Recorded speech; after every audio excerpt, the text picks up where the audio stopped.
Hello, everybody. My name is Christius, and welcome to another discussion about Dragon Ball Super.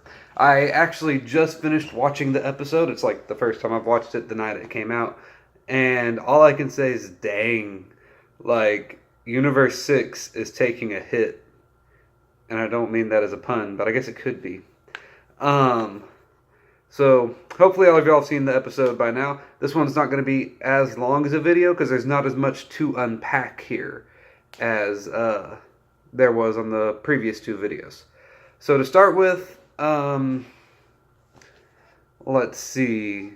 We get to see a nice little moment between Caulifla, Kel, and Kaba, where when someone attacks Caulifla and Kale, Kaba comes in to save them because apparently they're the team's like secret weapon, which I get with Kale having her berserker form, which I don't know if we can call that now since she can control it somewhat.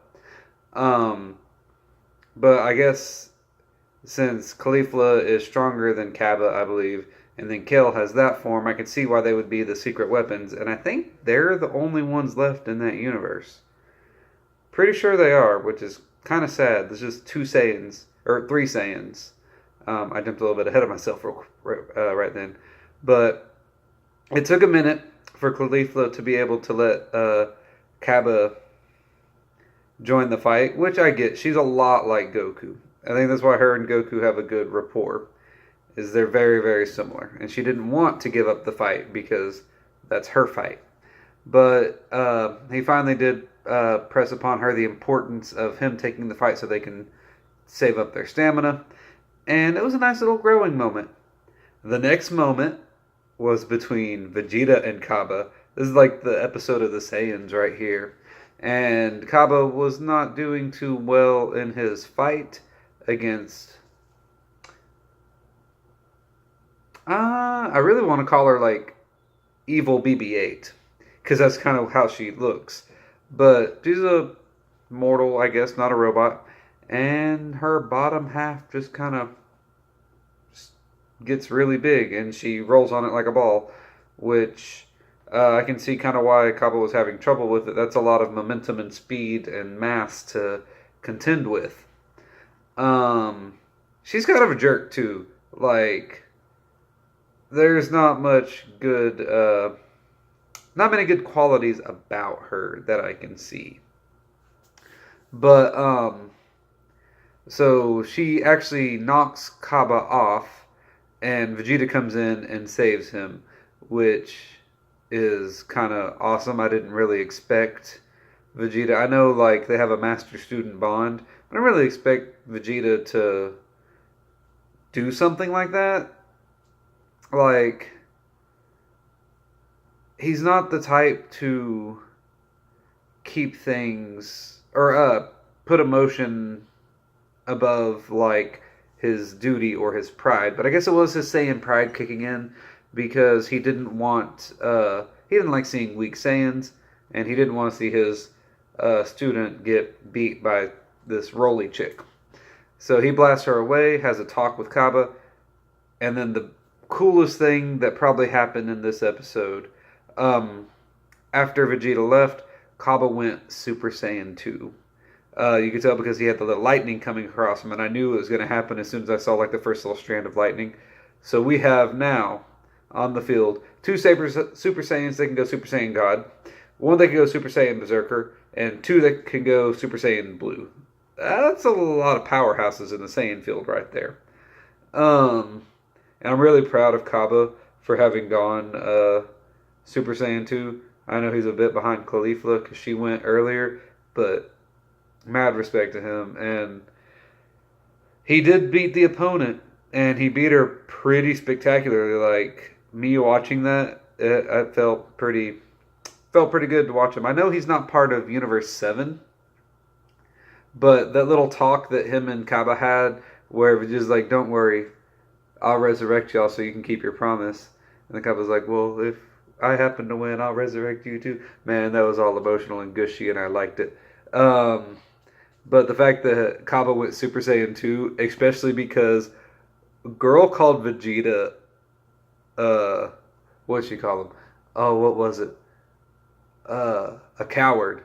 Girl called Vegeta a coward. Like, I'm not the biggest fan of Vegeta. I'm not against Vegeta, but I'm not one of those diehard, oh, Vegeta should be the best. Vegeta should be the protagonist. He should be stronger than Goku. I'm not one of those people. But Vegeta's grown a lot. But there's one thing that's never changed about Vegeta. He's become nicer. He's let his emotions come out more. He's stopped hating Kakarot a little bit, and so I respect him a bit more. He's more of a family guy now. But he has never been and never will be a coward. And telling one Saiyan that another Saiyan's a coward, especially if that Saiyan is his master, not a good thing, as that girl learned.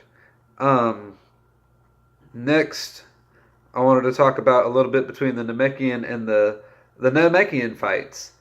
These two, I think I figured out why they were put into it. The two Namekians from the other universe. I think I might know why they were put into this fight. And it's a really smart plan if this plan is correct. So, first off, we can see that both Namekians are stronger than Piccolo. Gohan and Piccolo spar off against him. One seemed to almost be getting the upper hand over Gohan, but I don't think he was stronger than Gohan. But one did get Piccolo down and was about to, what looks like, chop his arm off. I don't know what it is about Piccolo and getting his arms chopped off, but he needs to stop. Like, yeah, he can regenerate it, but that's got to take a lot of stamina to do that. And so the dude's coming in with a laser beam arm, and Gohan has to come in and protect him, which is it's a nice change for once. Usually we have Piccolo jumping in front of Gohan when Gohan's in danger, but it's nice to see Gohan returning the favor once. And sorry to say, to better effect than Piccolo. Piccolo either dies or loses a body part when he does it for Gohan. Gohan just caught the dude's arm and kind of knocked him back. But you're able to tell they're easily stronger than Piccolo, and they're almost as strong as at least base form Gohan right now. Which, that's one reason they were probably put on here. Plus, we all know Namekians are smart and calculating. We haven't seen that many. We've seen Nell, we've seen Piccolo, even Dende shows a lot of aptitude, not much in fighting, but in brain power, and of course Kami, who was both a fighter. We didn't see him fight much, but we did know he was the strongest. He was stronger than Popo, but that he's a fighter and that he's smart. So Namekians can use their head. So having the strength and that's a good combination. But there are two Namekians that are both really strong. So I think when push comes to shove, their final goal is before either of them get knocked off, if they get into a pinch, they're going to fuse. That is why I think they are here, for the sole purpose of hopefully being enough to help their universe, but if not, fusing, which should give them the competitive edge. Which it would be really cool. It'd be really smart of that universe that brought the Namekians in to be able to do that. That'd be a really good planning. A lot of people seem to think that these Namekians might end up fusing with Piccolo. The only way I can see that happening is if Piccolo defeats them and forces them to fuse. And I'm not sure if you're able to force someone to fuse or if they have to willingly offer themselves up. I think they have to willingly do it. That's why Piccolo and Kami had to have that super long talk before Piccolo could fuse with him. But now that Piccolo has all his memories from Kami and everything, plus the memories from Nell, he might know a way to fuse unwillingly with someone. That being said, he doesn't really seem the type to do that. He's as big about honor and pride as the Saiyans are, if not maybe a little more so, because he's like the only Namekian that can fight in Universe 7. I think he's a little happy to... I think he mentions it after Gohan saves him. I'm surprised to see that there are Namekians this strong in other universes. Like, a little bit of pride there that there's some strong Namekians. He can show them to Goku and Vegeta and be like, look, yeah, Namekians are competitive too. It's not just me. Now, I don't think he's going to fuse with them unless they decide to turn on their universe and fuse with Piccolo. and then I don't really see a reason for Piccolo to refuse the fuse, because that would just give him a power up. Unless he thinks they might try to take over his mind, but I think with the power of 3 Namekians inside of Piccolo, that they don't have to worry about that. My question is, have these Namekians fused before with other Namekians? And if so, how many times to be stronger than Piccolo? And if they haven't fused, if they let that information out to Piccolo, that will definitely spark a new fire under him to train more. Because if these Namekians can get that strong without training, if you get stronger than him having fused with 2 other Namekians to be able to be stronger than him without ever fusing, it's going to light a new fire under Piccolo's butt. And this might be the entrance of a new arc in the development of Piccolo that we might be seeing going on here. Another thing I wanted to mention was Goku and why he's not powering up. I think it's pretty obvious to everybody he's trying to recover and save his energy. That's why he's not powering up against those robots. Even Vegeta, he didn't really comment on it. He just said, oh, look, you're having trouble with these guys. Putting a little Vegeta jab into Goku. And he's just like, yeah, well, we're still recovering, still using my energy. Which means Goku's not really in danger. He just is trying to save up energy because he wants to go against Jiren.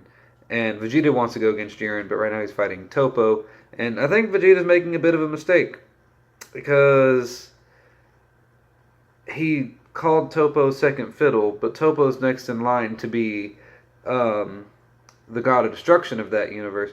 Yes, it's obvious Jiren's stronger, but Toppo's not really second fiddle. But Toppo's remark was like the second best thing in that episode. Oh, well, to my understanding, aren't you the second fiddle of your universe? Oh, that was a beautiful, beautiful remark. That had me laughing. But then we have to get into the real meat of it. Frieza. But before we get to Frieza, back to Goku. I just want to clear this out because I want to end on the Frieza thing. So Goku, after he talks with Vegeta, and Vegeta goes off to fight Toppo some more, which I don't exactly know how this is going to end, but I wouldn't be surprised if Toppo wins, because he was doing pretty well against Super Saiyan Blue Kaio. He was doing pretty well against Super Saiyan Blue Goku. I don't remember if they fought Super Saiyan Blue Kaioken. I know that's when he unleashed it, but I hear the Grand Beast might have stopped that fight. But again, I didn't watch that arc. I only just recently started with the Goku and Jiren fight, and it looks like I can't stop because I'm invested in it now. I'm gonna rewatch it in English, yeah, but I'm invested in this now. Next thing I wanted to mention was Kel coming in. Not Kel, Caulifla, my bad.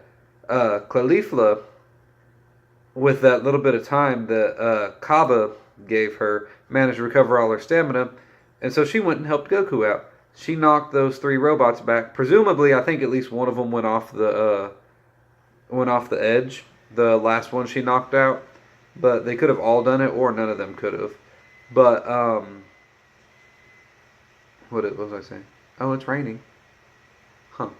Anyway, and after Goku says thanks, she explains that she has her energy back, and then challenges Goku to a fight. Now, this is, 1, kind of expected, 2, kind of confusing. And I'll let you know why. Goku was a bit confused because, again, they're kind of friends now, I guess. They're very similar, and they both like fighting, and they enjoyed fighting each other. Kind of like how Vegeta and Kaba were. That's how Goku and Caulifla were. But the thing about this is that Vegeta had just saved Kaba from being knocked off. And now Caulifla's coming to fight Goku. Now, in an actual, survival tournament, which this is, if you take the Saiyan Pride out of the equation, I get it.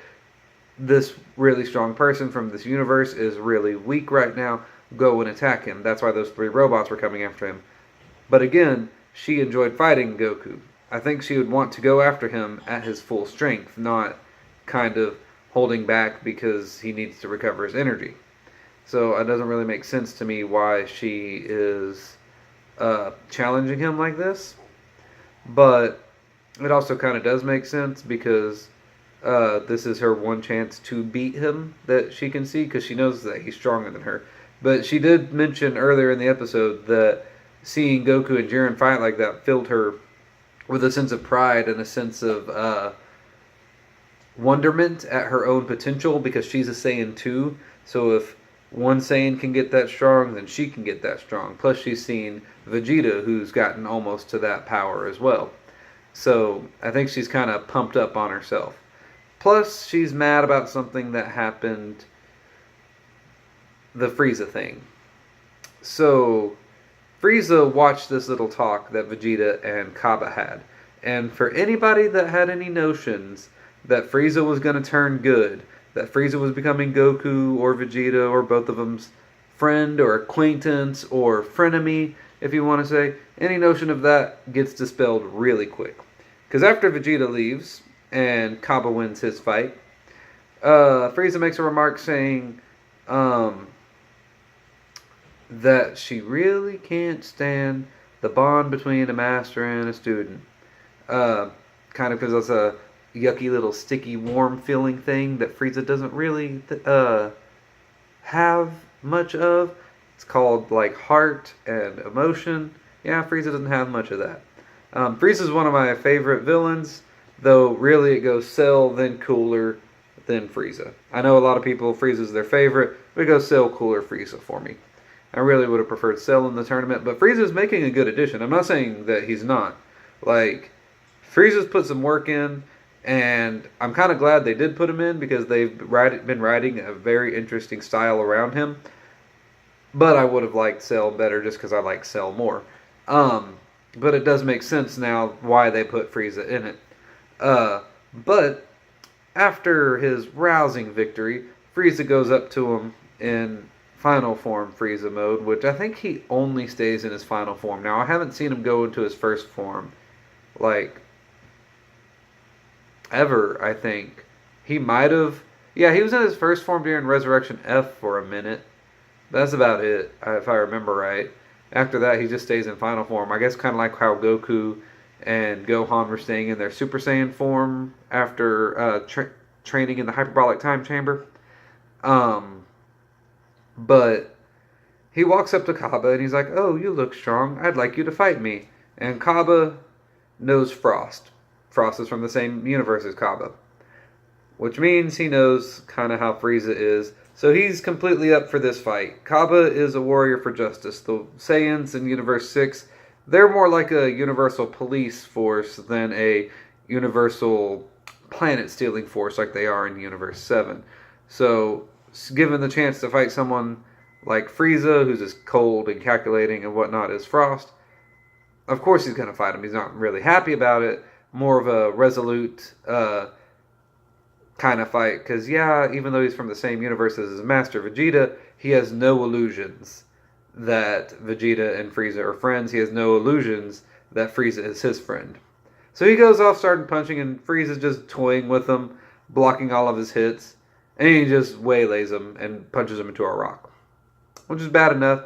And then he grabs his face, kind of like what Broly did to Vegeta. I think it might have been a callback to what Broly did to Vegeta, because Kaba is Vegeta's student, and I think it's kind of to show you the power gap there, though everyone knows the power gap between Kaba and Frieza. Even if it's final form Frieza, he's still much stronger than Kaba. And he just says that Frieza says he likes strong people, which is character development for Frieza. Frieza loved to just be sitting in his chair, doing nothing. This goes back to what I was talking about in the previous about what Frieza's wish is and why he won't wish to be stronger than Goku, because he enjoys fighting now. He enjoys training. He enjoys like becoming the strongest. And so he says he likes strong people, which because they are a challenge to him and they keep him going. Same reason Goku and Vegeta like strong people. But then he says, but he hates Saiyans, and that they get under his skin. And then Kaba pushes him back, hits him with a pretty strong ki blast, and he even knows that he hits it. He even says, "That connected, I felt it." And then Frieza sent I don't want to call it a death beam. It looks like his death beam, but it obviously didn't kill Kaba. It was more like a percussion beam. Looks like his death beam, but just does a percussive force. And then he told Kaba to go ahead and give up. And Kaba did what Saiyans do best. He was face down in the dirt, looked up at Frieza, said, "I'm not going to give up." How many Saiyans have done that now? I know Vegeta, and I know Kaba, and I think Goku did it at one point. I can't remember. The Frieza saga was a long time ago for me. But, yeah. This didn't turn out quite like that. He stood up, flared up in his little Super Saiyan form, and then got hit by a bunch of other little percussive death beam things. And then Frieza knocked him out of the ring. Yeah. Anybody still thinking that Frieza is going to become a good guy? Anybody thinking that Frieza is getting a warmer heart towards these Saiyans and he really respects the Saiyans? Which I did say he respected Goku, and maybe to some extent Vegeta in my last video. And he might respect them because they are strong, and he did say he likes strong people.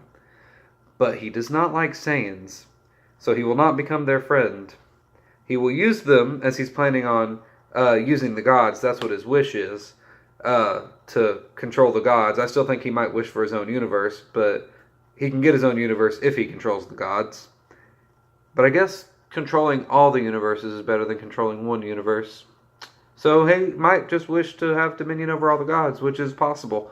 But, because, as I said to one of my coworkers today, who needs a galaxy when you can hold a universe? But who needs a universe when you can hold all of the universes? So it makes sense that he might wish for that. But there's no doubt in my mind now that Frieza will not be turning good anytime soon. But I said this wasn't going to be a long video, but it has kind of gotten a little bit longer because I did just recently watch it. So I don't have the main points in my head. I still have all of it in my head. Like when I watch it a day or two later and then make a video, I just have the main sticking points. Now I want to talk about everything because I just finished watching it. But I'm going to go ahead and stop this video here. Next week, hopefully around the same time, if not Sunday or Monday next week, I'll be uploading another video about what happens after this. Oh, one last thing I want to talk about. Vegeta doesn't seem mad, at least outwardly, that Frieza knocked off Kaba. And I think that's because of the talk they had where he promised to bring Kaba back. But I also think he might be planning on killing Frieza. Not during this tournament. I think he's planning on killing Frieza. Because we know how he was in Resurrection F when Goku got the final blow because of the time rewind thing. Because Vegeta was going to do it, then Frieza blew the planet up. I think he's really planning, no matter what Frieza's wish is, if they do wish Frieza back to life or not, he is planning on killing Frieza. And this thing with Kaba, that just seals the deal. That's it for this episode. I hope you like it. If you do, leave a comment or a like. And if you have any questions or any statements, if you have any theories you want to let me know about, let them down in the comments below. Well, until next time, see ya.